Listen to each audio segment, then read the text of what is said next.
The reason for this evening is lots of people have asked me, probably because of my previous role, what is your vision for academic excellence here at Birkdale? And I never have quite long enough to answer the question, when I'm asked it. So hence the evening. We've carved out some time. I think this is about 30 minutes worth, so make yourselves comfortable, and then I'm happy to take questions at the end. But if you need to nip out, get yourself a drink or whatever, feel totally free. That is fine. I believe that basically academic excellence at Birkdale and everywhere has got three main aspects. Pupils' progress, pupils' experience of learning, and also choice. And I'm going to talk about each of those things in turn. And then I'm going to talk about all the different aspects of school here at Birkdale, which enables us to make those three things, I think, brilliant. So first of all, let me talk about progress. Progress is a kind of necessary but not sufficient condition for academic excellence, but it is the thing I want to talk about first. I see it as the kind of difference between outcome and a pupil's potential. So as a teacher, you get a sense that this pupil here, if they went to this school, they could end up with 3 A's at A-level, and if they went to that school, they're more likely to end up with 3 B's. And obviously the 3 A's is the excellence, is the better progress. And my aim is that I want to be able to say to anyone who comes here to Birkdale in S1 that if you come here, you will get, on average, you're likely to get a grade better at each of your GCSEs than if you went to another average school. Now, one grade better, you might be thinking, well, is that value? A Birkdale education is very expensive. And that is true, and I have that in my mind, but I know that 1 grade per GCSE does actually open doors for you in the future. So if you end up with 8s and 9s, doors will be unlocked that wouldn't if you ended up with 7s and 8s. I also know that 1 grade per subject is typical of what top independent schools can realistically and ambitiously offer. So that is our aim as well. The fact that academic excellence is linked to progress, in my mind, means that it's therefore very individual. And so for some pupils, making excellent progress will mean, 3 A stars at A-level. And for some pupils, excellent progress might mean 3 C's at A-level. And I'm really, really keen that we celebrate both forms of success equally, where that is a success. There is a danger here, though, because in all this talking about progress, we have to recognise that progress is actually not at all the be-all and end-all. And I think it's really important that as pupils go around kind of making this progress, they have a great experience of their learning at the time, and they learn to love learning, and they've got to learn how to learn as well. They've got to have the joy of learning and discovering and making connections, and they've got to be in an environment of intellectual curiosity. And I think there's part of that is actually, and I might digress here a bit, but I think, when we're in childhood, our time kind of passes slower in a way, doesn't it? And everything kind of seems more colourful, and all our experiences of things are richer, and childhood is just actually a really important time of life. And obviously we all want to give our children the best possible childhood, and so we want their experience of learning to be a really positive one. And we also we want to set them up well for the future. And part of that is getting a great set of GCSE results and A-level results. But it's also the trajectory that you head off on as well after you've got your GCSE results and A-level results. And I think it is possible to teach in such a way that you get great progress scores, but actually be a bit short-termist. You can get great progress scores by, as a teacher, taking your subject content and boiling it down to what's going to be in the exam, and then deliver it kind of batch process like a factory. And I've been in schools that not recently, that have done that. And I dealt with a complaint once, which was a really awkward complaint, where we had a pupil who had got his straight A stars. He'd rowed at kind of junior international level, and he'd gone off to Oxford, and he was going to be a star, and he was going to read chemistry, and he was going to row there as well. and he didn't last 2 terms. He couldn't bear to pick up an oar or a pen because he was so burned out by the experience of school. And as far as we were concerned, on every measurable thing, this had been a massive success, but not from his parents' point of view. They were very cross with us. And, that was difficult to resolve, and, it was a lot of self-reflection. So I don't want to be a school which is like that at all. I think the process is important and the experience is important. I think we want to achieve the kind of very highest standards of kind of effort and engagement and quality, but we want to do that in a way which is underpinned more by relationship than any form of fear from the pupils. Thirdly, kind of choice. I think choice is really important, and we want to be offering our pupils the opportunity to do what they're good at and what they want to be doing, what they enjoy as well. And that sounds obvious, but actually that has implications for the way that that curriculums are structured. What do you offer at GCSE? What do you offer at A-level? How does your choices process work? Basically, in the lower school, I think we are offering our pupils a really wide range of subjects to choose from, to do as compulsory subjects, so that then when they go into GCSE, they get as wide a choice as possible based on experience of actually doing lots of subjects. And then again at A-level, we want to offer pupils a really wide choice of things to do, and because they've done well at their GCSEs and A-levels, they've also got a wide choice of things to do at university. And we also want to prepare them really well for university, and that process these days takes a long time to prepare for. It's a year's worth of anticipating what's going to be in the interview, what's going to be in the entrance test, being given your reading lists, preparing by going to discussion groups, and we've got a very well established programme for that. Obviously, when pupils are deciding what degree course to go for, they also need to know what might happen after that as well. So we've got a very well established kind of careers department as well, who are always putting on events, giving pupils new ideas, putting people into contact with each other, organising work experience as well. I think that's a really important part of what we offer and affects the trajectory that pupils go on. And obviously that's not just for pupils who are going to university. Some pupils won't want to do that. I think it's a really good time to be thinking about progress and experience and choice, because actually in September we're about to do a curriculum review, and we're going to ask ourselves, are our choices at GCSE, for example, and are our schemes of work set up to optimise these things? Is there anything we ought to be doing slightly differently with optimising these things in mind? And that's an exciting opportunity for us. And the thing that I'm excited about is in terms of delivering the kind of progress that I'm talking about and the experience for pupils and the depth of choice, we have got a lot of factors in our favour as a school. And I'm just going to go through 15 of them now.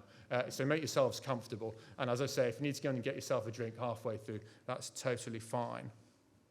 Number one is pastoral care here at Birkdale. I think we all know that healthy, happy pupils learn better. And we pile a huge amount of resources into our pastoral care, and we have small forms and small year groups so that form teacher and a head of year have a decent amount of time to spend getting to know your children and helping them resolve their issues that they might have. Also, same principle applies to head of section. We also got a counsellor and a chaplain and a dedicated SEND department as well. So every pupil kind of has a really strong support network. And I think there's a real advantage there from having year groups of 3 forms. Number 2, teachers. I've been wandering around the school doing lots of tours recently, and I just end up going into random lessons, and everywhere I go, it's a great pleasure to just see enthusiasts enthusing about their subject and pupils engaged with that. We've got teachers who are all specialists in what they teach, and they love teaching, and they love their pedagogy as well. This is a thing which is related actually to us being expensive. We do invest in our teachers, and part of that is the teacher pension scheme, and we're going to continue to do that because we need to carry on recruiting the very best teachers, and this is something that when teachers come to us for interview, they really care about. When I've spoken to staff about this, bearing in mind the fact I know we're expensive and I know we have to be offering value at the moment, I've explained it in terms of I think it's possible to lease a Ferrari for the amount that you pay on Birkdale fees. So that is how good we as a team have to be. I don't want to put any ideas in your head, but that's the message to all staff. That's how good we have to be. As a school, we've also, number 3, got a real commitment to continuous professional development for all staff, and we're interested in having a healthy culture of regular evidence-informed CPD, and we've got Lisa Jones as our T&L lead, and she's kind of brimming up with ideas for tools to give our staff. Number 4 is provision for SEND and neurodiverse pupils. I think back in the day, the SEND department at my school was, it was tucked away in a corner, and no one was quite sure who went there. But it is not like that anymore. There is no stigma attached to going there, and it's not for weak students either. I think it's really common in top independent schools, actually for SEND pupils and neurodiverse pupils to overperform the whole cohort. And it's not about lowering of bars happens. What it's about is supporting pupils with particular things that they need so they're able to fulfill their potential properly. And again, this is something we invest a huge amount of time and resources into, and I think it's something that we're brilliant at, tailoring our support in such a way that every pupil can flourish. Fifthly, pupil-teacher relationships. I think that my personal theory is that as pupils go through school, most pupils kind of go through 3 stages. Stage 1 is when you arrive in school and it's new and it's big and you're nervous and your teacher tells you to do something and you just do it because you're a bit scared and you do it unquestioningly. And then a few years later, maybe when you're in S2 or S3, you realise that if I really don't want to learn, this geography, no one can make me do that. And then I go through this stage, and I find I'm getting some detentions, but I'm right. People cannot actually make me learn. And then I get a bit older, and I realise, actually learning is in my interest, and all these teachers are trying to help me, and all these people actually do want the best for me, and so then I actually do learn my geography or French, and I find out that I like the subject a whole lot more than when I was in stage 2, and I enjoy school, and then I'm away with my education. And I think we're really lucky, actually, that we've got a lot of pupils who are in stage 3, who are learning now in this mature and positive way. And we really we do everything we can to cultivate that kind of warm and professional relationship based on kind of mutual respect. And that's the end point that we're trying to get everyone to. Number 6 is openness. I'm not sure that's the best word to describe it, but all our teachers and our administrators and our leadership team members, we're really accessible here. You've got all our email addresses. You can phone us up and we will reply and we'll phone back.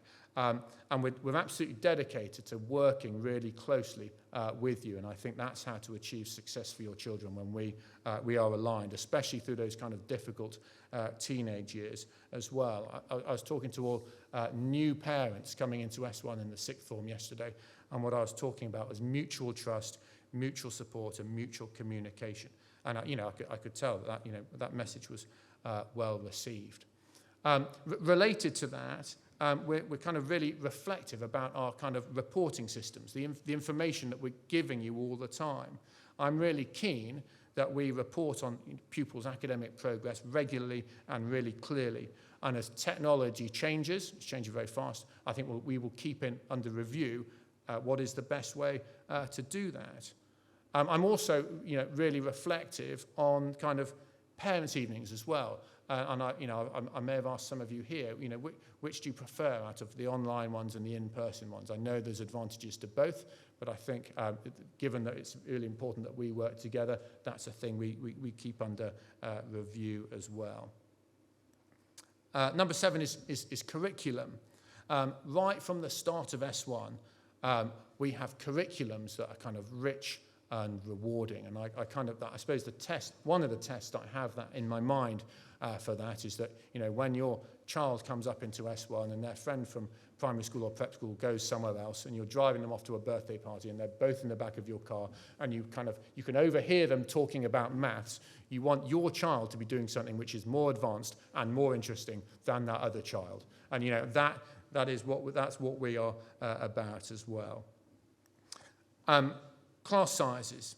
It goes without saying that it is advantageous to be in a situation of a small class where you can get individualized explanations and feedback and support. And education happens, I think, when you have kind of contact between one mind and another mind. And it's really difficult, when you're a teacher trying to have contact with one mind, but there's actually 30 minds in front of you, and that does not work as well. We're lucky with our departmental resources as well. All of our departments, even though it's challenging times, are very well resourced and are able to do everything they want to do in terms of making sure that we have first-class provision in the classroom. We offer every trip and competition and club and practical going. And when we have talked, I'm very interested in saving money where we can so that our fees do not go up again like they have done. And I'm talking about uniform suppliers and things like that. But in terms of, when we're renegotiating departmental budgets, but not when it comes to actual provision. We are making sure that actually what goes on in the classroom is well resourced. Number 10 is structures behind the scenes.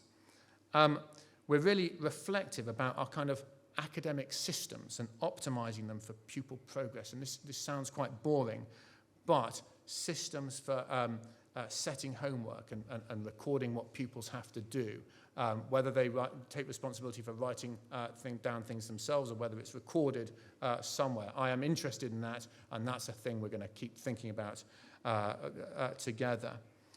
Similarly, kind of the extent to which we coordinate revision for assessments and how we do assessments over time to build pupils from nervous S1s into pupils at the end of sixth form who've got to take a bunch of A-level exams. And also how we do kind of effective support sessions for those that need it. I'm really interested in that, doing that in a sustainable way. Number 11, our culture. Here. I read a book written in 1914 which says this. In 9 cases out of 10, the job of the modern schoolmaster is not to bring light to kind of eager disciples, but drag reluctant and refractory young animals up the slopes of Mount Parnassus by the scruffs of their necks. Mount Parnassus apparently is the Greek kind of mountain of knowledge, and so the visual is dragging pupils up this mountain against their will. And that, I was slightly encouraged that even back in 1914, apparently that was 9 cases out of 10, needed a bit of dragging, at least at some stage. But actually, what I've observed here is that we are really lucky. We've got a much higher proportion of kind of eager disciples who just are interested in maths than most places have. And I think we're quite persuasive as well about what's up there, so that actually we don't need to do too much dragging. And I think it's a real advantage of ours that here it is not uncool to want to learn. It's not uncool to want to do well, and it's not uncool to kind of be on the stage either. Giving something a go. We had our variety night a week ago or so, and I think we had 90 acts of all kinds of acts from serious music to kind of comedy, and the night was supposed to last an hour, and it lasted an hour and 45 minutes. I'm so sorry if you were there and your plans were delayed. But I think the reason for that is we just had a lot of pupils who just really wanted to get on stage and do their things. And they insisted on that at the last minute, and we were accommodating. But I think it's brilliant that we've got pupils who just want to get involved. It is true, though, that pupils will go through a stage 2. A lot of them will, and pupils do rebel. And in those moments, we are willing and equipped to do some dragging up Mount Parnassus if necessary. My own children have a couple of naughty genes, which unfortunately they inherited from me rather than my wife. So I've got some experience of that at home. And a little while ago, I took my daughter to an open day at a high-powered girls' school, not a local one. This is in a completely different area. And I asked the deputy head there about their behaviour management systems. And they said, we with our girls, we don't need a behaviour management system. We just don't have that. And I thought, I think my daughter actually will need a behaviour management system. And needless to say, we do have behaviour management systems here. We are realists in that area. Number 12, environment. I think it's important that as you wander around the school, that the space that we're in kind of shows that we value learning. Our classrooms are really nice learning environments. I mean, it's a little bit hot in some of the high ones just at the moment, but they're aesthetically pleasing, and we've got spaces for pupils to play at lunchtime, and we've also got quiet spaces where pupils can go decompress a bit, and that's not to be taken for granted.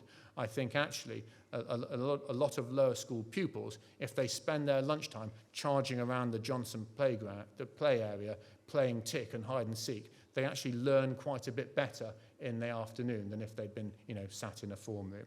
So that's quite an important thing. Number 13 as well, our mobile phone policy. It's very straightforward. Put your phone in your locker and we don't want to see it all day. And that actually is a major help for learning and avoiding distraction. So that is here to stay. And we're serious about that as well. There are lots of schools out there who say they've got a no mobile phone policy, but actually pupils have them in their pocket and they can rip them out, and they look at them from time to time. We are serious that we don't want mobile phones, and when we hear that there are some mobile phones, we go in and do a bust, and we find who really has got a mobile phone, and they're in trouble. So that approach is here to stay as well. We're serious about timekeeping as well. I think when you have the idea as a school that time is valuable, every moment is valuable, and we move quickly between lessons, and lessons start sharply, especially from September, actually that attitude correlates very well with success. And actually, compared to lots of schools, our pupils move around the site pretty sharply, and our two-bell system works well. When I actually think about that is I gather there's kind of two concepts for time. In the Greek, you have chronos, which is to do with timetables and watches and deadlines and things like that, and precision. And then you have kairos, which is apparently to do with kind of, it's more people and task focused. And I think the optimum is when, at the very start of the year, we are focused on chronos and moving between lessons fast, working with urgency, not wasting a moment. But then as the year progresses, actually we become a bit more kairos focused, and we help the individual who's in front of us in this moment now, because they've got their exam coming up. And that progression through the years on a kind of cycle, I think, is one that works well. Number 15. Oh, sorry, I've actually got 16 of these. I'm sorry if you were bursting to get out. Number 14, though, is our programme of assessments. We've got to teach pupils to manage pressure. By the end of kind of S5 and sixth form, they've got to take exams, and the parameters for those exams are set. There are all these exams, and there's no other way. You have to sit there, and you have to do it, and you have to learn how to do it. And actually, we want to get pupils to the place where actually they're not too stressed out by this thing that they have to do. And we want to kind of give them the idea that taking your maths exam is a little bit like kind of going to the shop with a £20 note and buying a book. Now, by the time you have your £20 note and you go into the shop, it's not difficult to exchange your £20 note for a book. That's easy. The transaction is easy, and that's like taking the exam.